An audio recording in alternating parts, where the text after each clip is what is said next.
अकोल्यातील वृंदावन नगर परिसरात सुरू असलेल्या 4 मजली इमारतीच्या बांधकामादरम्यान एका मजुराचा खाली पडून मृत्यू झाला आहे।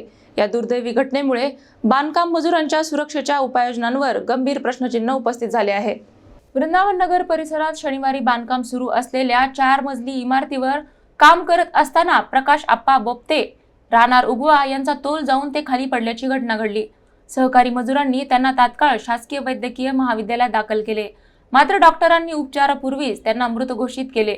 मृतक अत्यंत हालाकीच्या परिस्थितीत कुटुंबाचा उदरनिर्वाह करत होते।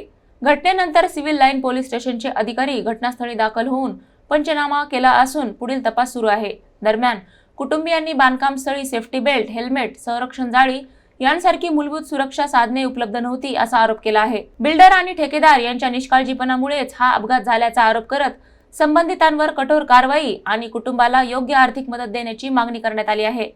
या घटनेमुळे शहरातील बांधकाम स्थळांवरील सुरक्षा नियमांचे पालन कितपत होते यावर पुन्हा चर्चा सुरू झाली आहे। वृंदावन नगर येथे बांधकामगार बांधकामासाठी गेले होते सेंटरिंगचं काम करताना।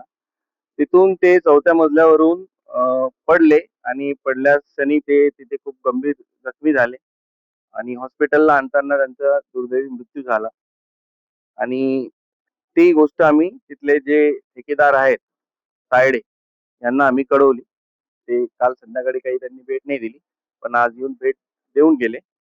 सुरक्षेच्या दृष्टिकोनातून कुठलीही उपाययोजना नव्हती तिथे। त्या बिल्डिंगला कुठल्याही प्रकारचं असं सुरक्षा कवच किंवा कुठल्याही प्रकारची जाळी किंवा कर्मचाऱ्यांसाठी कुठल्याही प्रकारचं तिथे सुरक्षा कवच दिलेलं नव्हतं आणि कुठलीही सेफ्टी नव्हती।